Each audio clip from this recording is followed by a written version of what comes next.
ہمارے نبی کس قدر ایک مجاہد نبی تھے. ذرا غور کیجیے 2 ہجری کو مسلمانوں اور کفار کے درمیان پہلی لڑائی ہوتی ہے.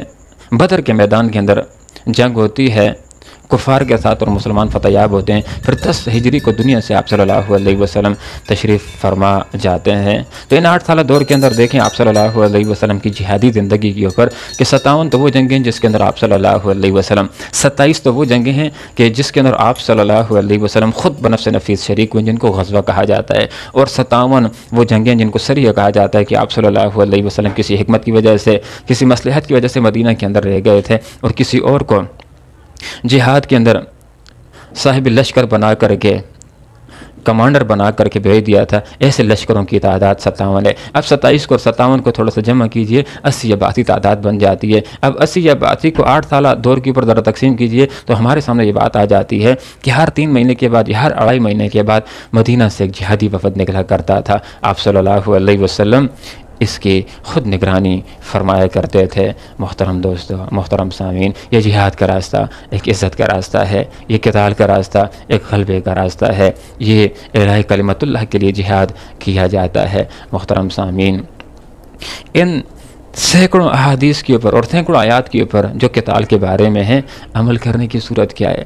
ایک صورت تو یہ ہے کہ ہم اسلامی نظام کو نافذ کر دیں، پھر جو اسلامی حکمران ہوگا وہ جہاد و قتال کی ذمہ داریوں کو خود سنبھالے گا.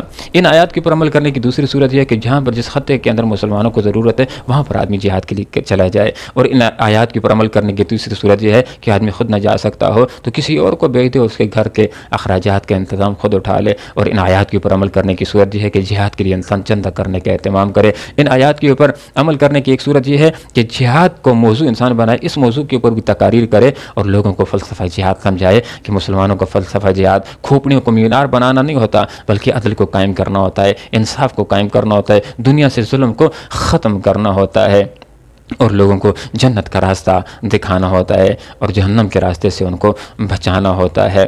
ان آیات کے اوپر عمل کرنے کی ایک صورت یہ بھی ہے کہ ایک انسان جو لکھ سکتا ہے تو تحریر کے ذریعے سے وہ دنیا کے سامنے فلسفہ جہاد لائے کہ مسلمانوں کا فلسفہ جہاد کیا ہوتا ہے.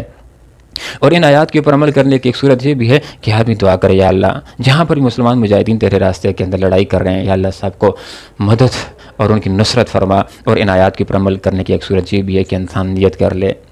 آپ صلی اللہ علیہ وسلم نے ارشاد فرمایا کہ جس نے نہ جہاد کیا اور نہ جہاد کی نیت کی تو وہ منافقت کی موت مارا. ہم یہ نیت کرتے ہیں، ہم یہ عزم کرتے ہیں، ہم یہ ارادہ کرتے ہیں کہ جب بھی اسلام کے لیے خون بہانے کی ضرورت پیش آئی تو ہم اس سے دریغ نہیں کریں گے. اللہ رب العالمین سے ہم دعا کرتے ہیں کہ اللہ تعالیٰ صحابہ کی طرح قرآن و سنت کو سیکھنے کی اور صحابہ کی طرح اس کے پر عمل کرنے کی توفیق عطا فرمائے. وآخر دعوانا ان الحمد للہ رب العالمین.